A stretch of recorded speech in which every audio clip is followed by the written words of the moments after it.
Kadama TV kujamate video y'obusegu eyafuluma etasobola kubeera nga tugibaleetera neetwa bagisukumira ku WhatsApp yaffe eyali ku TikTok. Bakadaama ne basekadaama abaali bajjayo ebitundu byabwe ebyekyama ne babyeraga waliwo neyafulumi nga era waliwo abakola omuwa bali mu kikolwa ky'omukwano nga bali mu bed space.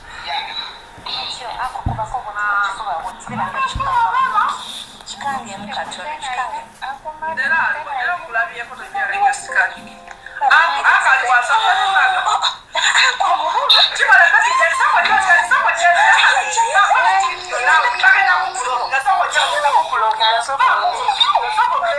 ako jayembolo jachulira ako jayembolo obutangazira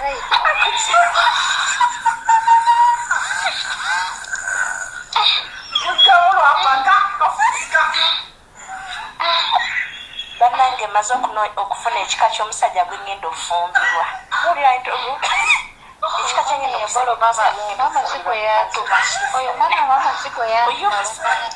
musajja follow me, I can follow you back. Mama sikenere Video ezo zonna mwazirabira nsuubira z'abatuuseeko. YouTube tekkiriza kubeera nga olaga ebintu ng'ebyo era bw'obiraga bibeera against the community guidelines, kibeera nga kirina obuzibu. Tugenda kwogera ku bintu bino oba ka app kana k'obuseegu era ge twakafunako gagamba nti nno batrakinzeeko abantu abamu ababadde mu vidiyo eyo. Vidiyo ziri bbiri, vidiyo ziri infact ziri ssatu. Eno ey'obuseegu waliwo na bano ababeera ku chat, egundi eyo kubeerako abantu bangi nnyo era abantu babiri bakabafunako, omuwala omu n'omulenzi omu bali mikono gya Saudi Arabia okubeera nga bagenda kubeera nga bannyonnyola ku bintu ebyo eby'obuseegu. Tugenda kubeera nga tubaweereza information era esinga ku ebyo mu misango ki gye basobola baggulako, naye manya nti Saudi Arabia yo nga ensi omusango ng'ogwe gutwalira ddala nga musango gw'amaanyi nnyo okubeera nga ogenda ku internet n'obeera nga ojjayo obuseegu. Ate si Saudi Arabia yokka, ensi zonna ne bageza ne bakwa identifyinga nti yeggwe eyajjeeyo obuseegu bwo n'obuteeka ku social media. Buli nsi yonna erina okubeera nga ekugombamu obwala n'ekukuba mu mbuga z'amateeka. Sijja gamba nti katusabire abantu abo ababaddemu nti bagendere bulungi ebintu bino, mwena muli bakulu, tosobola kuva eri n'omulundi n'ogumu n'oddira obwereere bwo n'obuteeka ku social media. Gwe nga gwe kiyinza okuba tekikkosa, gwe nga gwe oyinza okugamba tebinkwatako n'ogamba nti kikye naye teeberezaamu omwana wo. Omwana we ali ku ssomero ng'abaana banne bajja mugamba nti taata wo twamulabe ng'atize bwati ne bwati ne bwati. Ye yekka gw'obanga otunuulira, gwe nga gwe teweetunuulira, kuba mulimu abantu abatakyaswala nga ye ng'ensi agiraba bw'atyo nga ye takyaswala. Kyonna ekibeera kizze ekyakola nga yakiraba it's okay, naye tunuulira ku baana bo bano era nawe wekubemu akafaananyi. Singa obadde tusobola kubeera kukola kintu ng'ekyo, omwana wo n'agenda n'akikola ku social media, jjukira aba takyaswala. Kati gwe omuzadde kuba oswala, kati tosaasiranga omuzadde w'omuntu akoze ekintu ekyo n'abaana b'oyo omuntu akoze ekintu ekyo.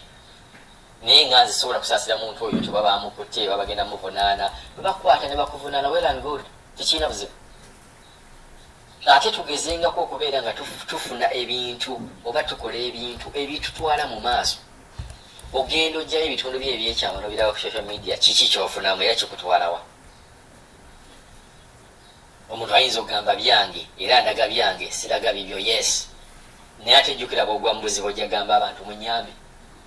Ekyo nkibagamba nnyo. Omuntu agenda nagamba nze seeguya nava ku bantu bla bla bla, naye bwagwa ku kkubo ngaawo ate aba ayagala abantu be yava kale baba bamusitula bamuyambe bamutwale mu ddwaliro. Togamba nga nze nava ku bantu, bw'ova ku bantu wadda ku bisolo. Tugezeeko okukola ebintu ebitugasa. Mulaba bannaffe bafa, bateekawo amateeka agatakwatagana biki bintu bye mulina okubeera nga mukola eyo ku bwabakadaama. Mwalifunye nnyo obudde obungi okubeera nga mukuba nnyo pokopoko ku nsonga nga zino ezitukwatako. Naye bodde eri n'ogamba nze ngenda kubeera mu ndaga obutundu bwange ebyekyama, nekubeerako n'adimini nekubeerako nga kugamba n'obeerawo nga ne feesi yo gira bugamba it's okay tambuza ekintu nga kino ekintu ekikyamu mudde mu mutima mwekube ekintu ekyemukola mu kikyamu ate mugyeewo eŋŋombe eyo nti tebinkwatako bikukwatako webikwatirako abaana bo ne muzaddewo gwe nga gweoba tokyaswala beerawo nga tokyaswala babagombyemu obwala abantu babiri tugenda kudda era tujja banyumiza story eyo engeri gyegenda okutambulamu ate nga bakyanoonya bakyatrackinga down abantu bonna ababadde mu vidiyo eyo gye bakoze nga yabuseeko